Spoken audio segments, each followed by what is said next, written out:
Genesis chapter 31. Jacob heard that Laban's sons were saying, "Jacob has taken everything our father owned, and has gained all this wealth from what belonged to our father." And Jacob noticed that Laban's attitude toward him was not what it had been. Then the Lord said to Jacob, "Go back to the land of your fathers and to your relatives, and I will be with you."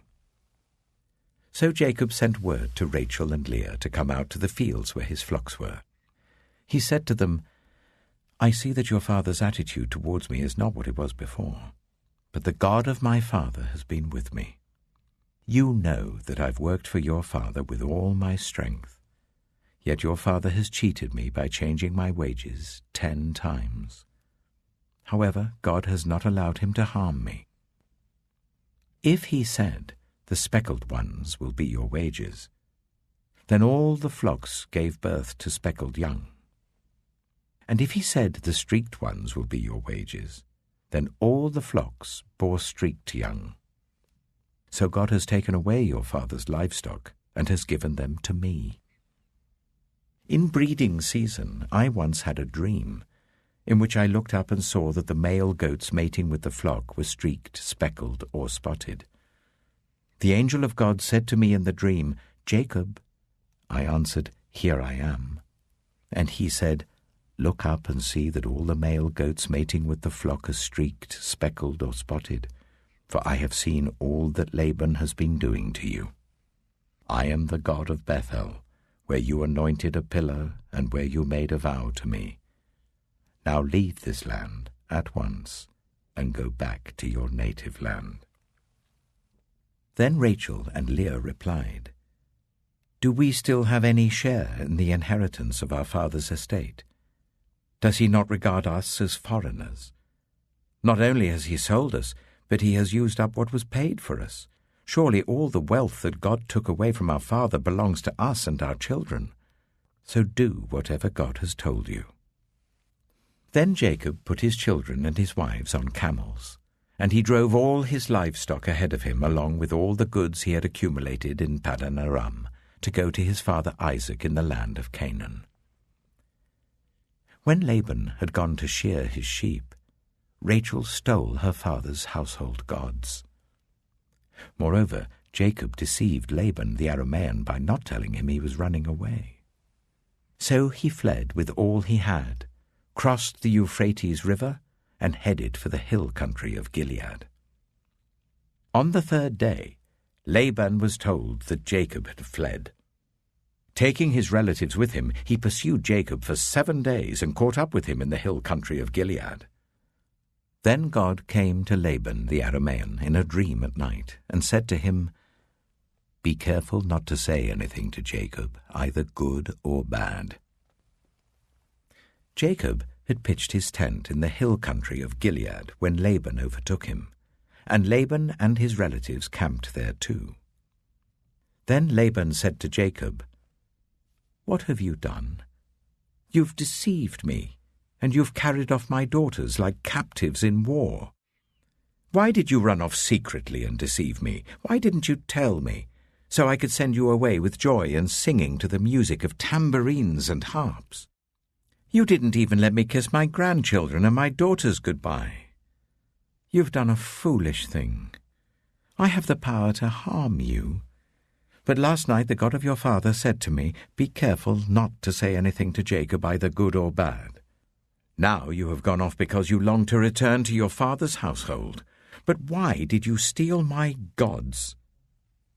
Jacob answered Laban, "I was afraid, because I thought you would take your daughters away from me by force. But if you find anyone who has your gods, that person shall not live.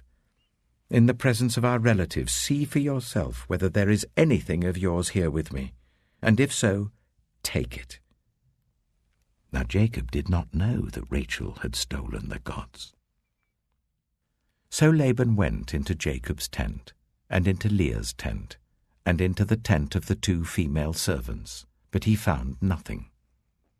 After he came out of Leah's tent, he entered Rachel's tent.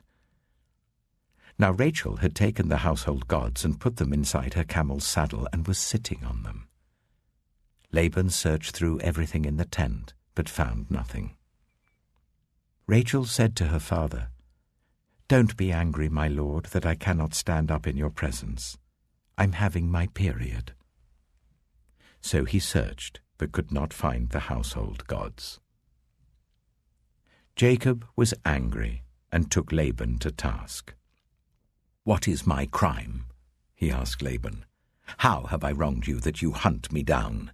Now that you have searched through all my goods, what have you found that belongs to your household? Put it here in front of your relatives and mine, and let them judge between the two of us. I have been with you for 20 years now. Your sheep and goats have not miscarried, nor have I eaten rams from your flocks. I did not bring you animals torn by wild beasts. I bore the loss myself. And you demanded payment from me for whatever was stolen by day or night. This was my situation. The heat consumed me in the daytime and the cold at night, and sleep fled from my eyes. It was like this for the 20 years I was in your household. I worked for you 14 years for your 2 daughters and 6 years for your flocks, and you changed my wages 10 times. If the God of my father, the God of Abraham, and the fear of Isaac had not been with me, you would surely have sent me away empty-handed.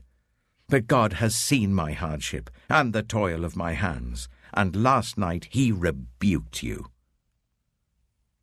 Laban answered Jacob, "The women are my daughters, the children are my children, and the flocks are my flocks. All you see is mine. Yet what can I do today about these daughters of mine, or about the children they have borne?